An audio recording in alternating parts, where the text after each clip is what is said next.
it's going to be February, which is Heart Month. And one of the big topics a lot of us hear about a lot is how stress affects the heart. And so many millennials are stressed all the time for lots of reasons. Uh, but a lot of us don't know what it is that affects the heart, that there are certain types of stress, but really even what's going on in the body from what we're experiencing that's causing stress in our lives. It can really be bad for heart health. And so today we have Dr. Garrett Ruth with us, who is a cardiologist out of South Carolina on the podcast. So welcome to the podcast. Thanks for having me. Appreciate it. Very welcome. Thank you for making the time to come and talk with us. And we'd love to start by just kind of hearing your thoughts on like what is this connection between stress and the heart that we hear about? What's kind of going on, the science behind all of that? Sure, yeah, and like you said, stress is a daily part of life, some more so than others, which may influence all this, the degree of stress you experience in your lifetime. But certainly, I like to think of, in the cardiac Yeah. physiology, there's two really types of stress. You have your chronic everyday stress that's just in the baseline background. And then you have, what we call an acute stressor, which is a very significant event, more so than your basic stressful events on your day-to-day basis. So kind of breaking those True. two down, I'll start with the one we all experience, which is kind of chronic stress, which this stress comes in every facet, sleep deprivation, work stress, emotional stress, you name it. All of those things encompass and really go into the pathophysiology to start. And not to get too Yeah. deep into it, but the stress hormones are what's released in your body when you're under this great deal of stress. Your catecholamines are these endogenous hormones that are secreted from your adrenal glands. Your fight or flight system, you'll commonly hear in biology, or your rest and digest system, Yep. are becoming basically stimulated too much. It then releases cortisol in the blood. And that leads to a host of different hemodynamic effects, whether that's to increase your blood pressure, increase your heart rate.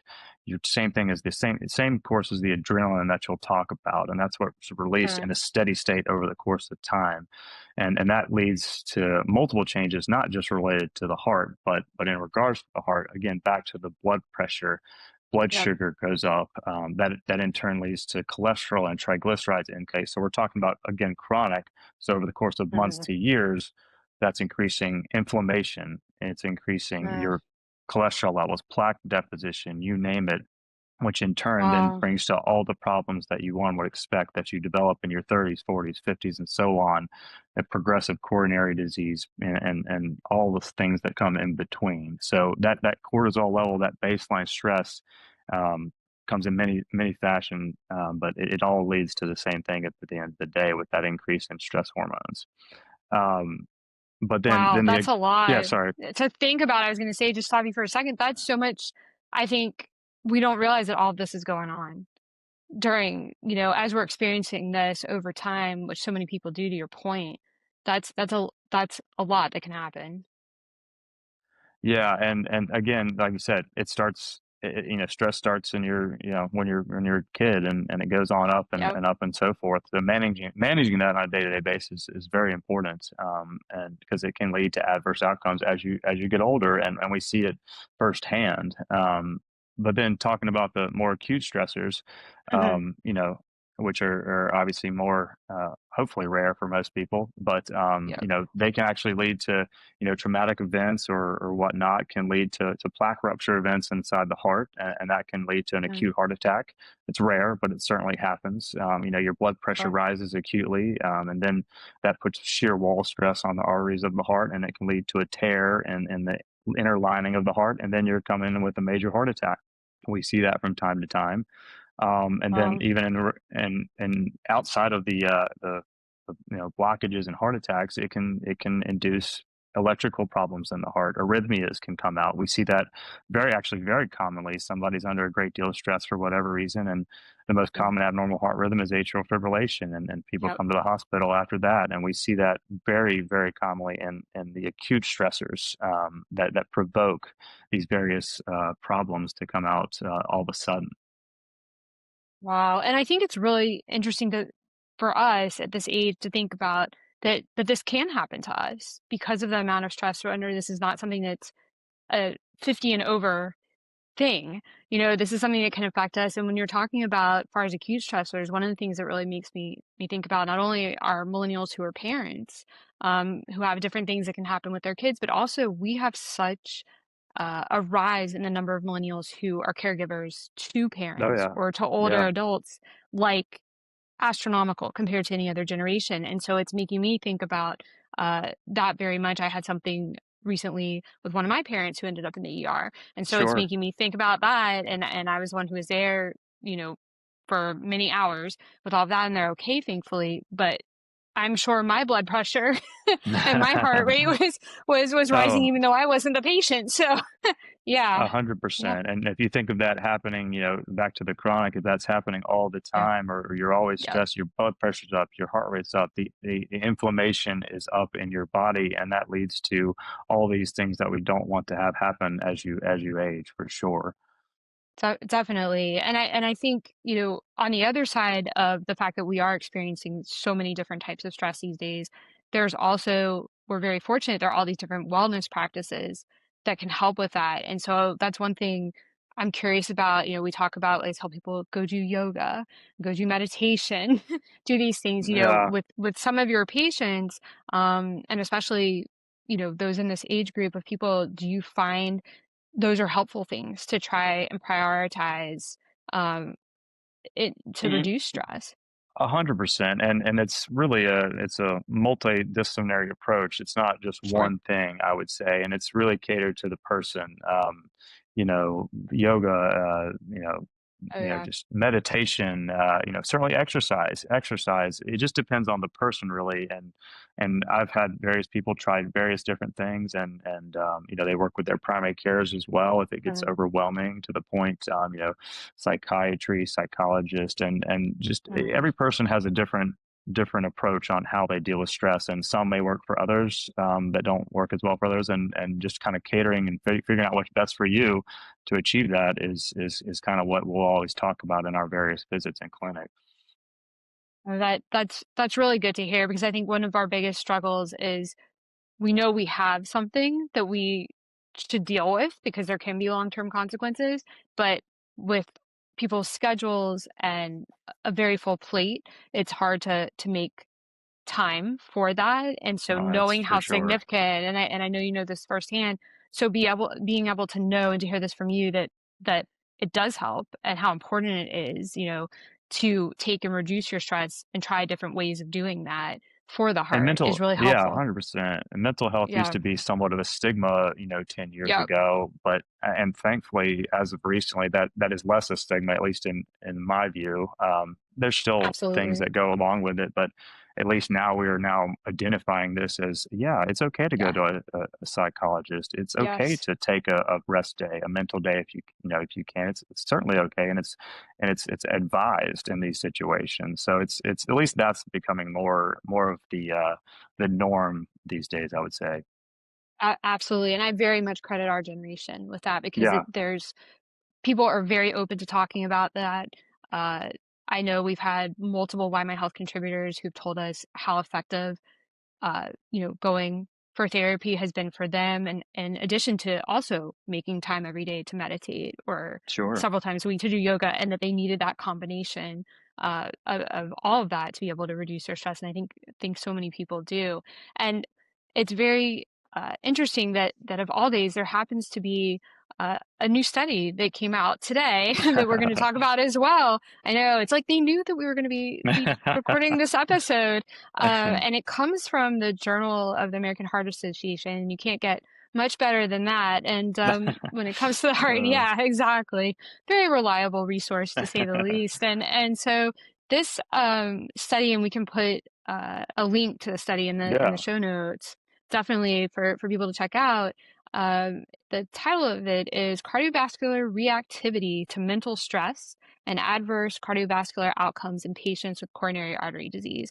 And coronary artery disease covers a very kind of large spectrum of things. So, everything from even, your high cholesterol when you think about it. So, I guess as I'm thinking, trying to put myself in the shoes of others who will be listening to us, you'd say, gosh, well, how can like my high cholesterol be, affected by mental stress and then further affect my heart? So this is an interesting study on that. And so I would love to kind of hear your thoughts on this one. Yeah, so what they kind of try to simulate is putting two cohorts of patients in Mm, various undergoing various levels of stress.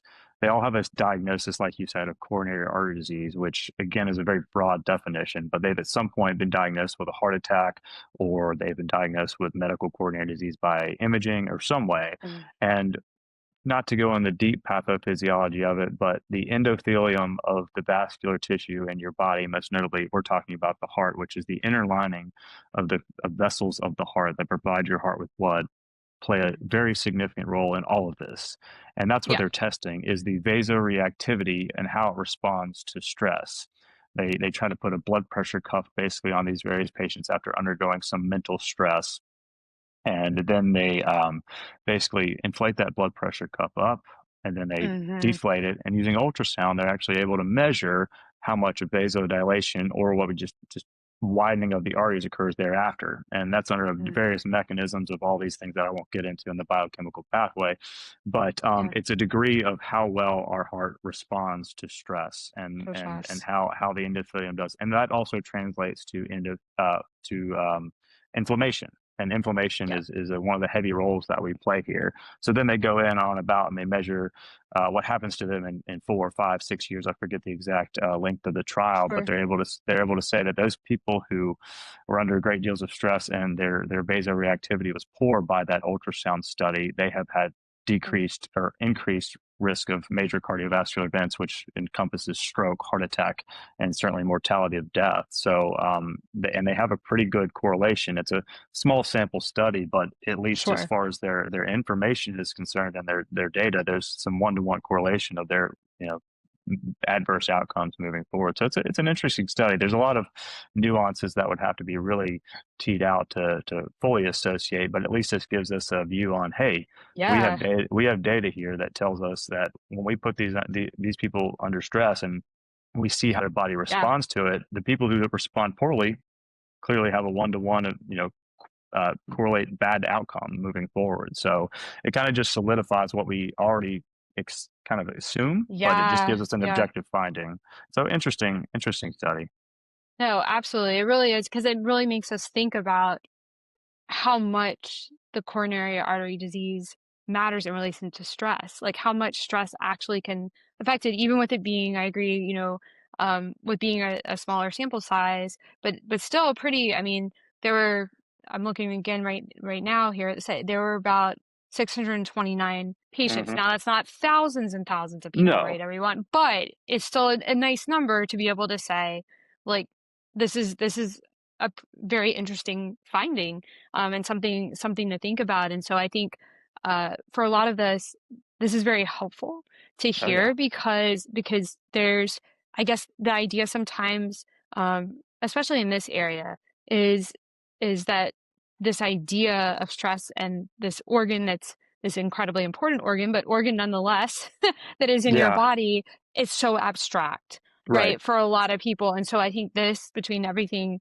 that you have shared with us as far as the pathophysiology, and then looking at the study and other really wonderful insights you provided, it really helps us to see like stress, even though it's this thing we can't see, it has a really powerful effect It on the puts the heart. objectivity to the subjectivity, Yes. which is one of the main reasons I went into cardiology, is because it's a very objective field. I can see that. Absolutely. Absolutely. Well, just to wrap up on this particular topic, kind of what are some things that you usually recommend to your patients when it comes to stress? And I know there's so many different types of patients that you see with different levels of coronary artery disease. What are some of the things you find that you've just seen clinically to be really useful and for us to think about? Well, in the realm of stress, I'm focusing again. It's a multidisciplinary thing, but for Yeah. me, at least in the time that I have with my patients, I focus on, again, like you said, Yeah. sleep is important. Yeah. I think getting 7+ hours of sleep, if not more, Okay. certainly benefits the cardiovascular system, reduces the amount of inflammation, reduces the amount of stress, amongst a host of other things. That in turn leads down to bring down your blood pressure. Okay. All of those things. Exercise. I mean, exercise as a Yeah. stress reliever. You get the amount of It's a great studies, if one. you can get your recommended 75 minutes 3 times a week of vigorous activity, or less vigorous, doing 120, what so on and so forth, is I Yep. think you're getting so much benefit, not just cardiovascularly, stress, weight management, all of these things. Those are the big things I'll talk about, is sleep related issues, as it relates to hypertension and cardiovascular disease, and certainly getting in your exercise. It's so important. You always hear, oh yeah, you just need to work out, it makes you feel better and you're healthier. But Yeah. if you look at the data behind it, it's vitally important as you start to get older, and can you keep active. My people that I've seen, they're 90, and I see even 104-year-old. I saw her a couple of days ago, Wow. 102. She turned 102, and Amazing. she just stayed active. I mean, I think that's obviously, there's a lot of things at play to live long and longevity, Sure. but staying active is the common denominator I see in my 90, 100-year-olds that are doing well. So, a lot of things can be talked about this, but those are the ones I really try to harp on, with my patients. Oh, well, that's wonderful to hear. If that isn't a motivator to get you to exercise and make the time, hearing that there are people who are 90, Yep, and here beyond 100, and they took that time throughout their life to keep and stay active, that certainly motivates all of us to do sure, the same.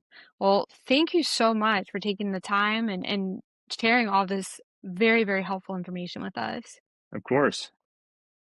Thank you.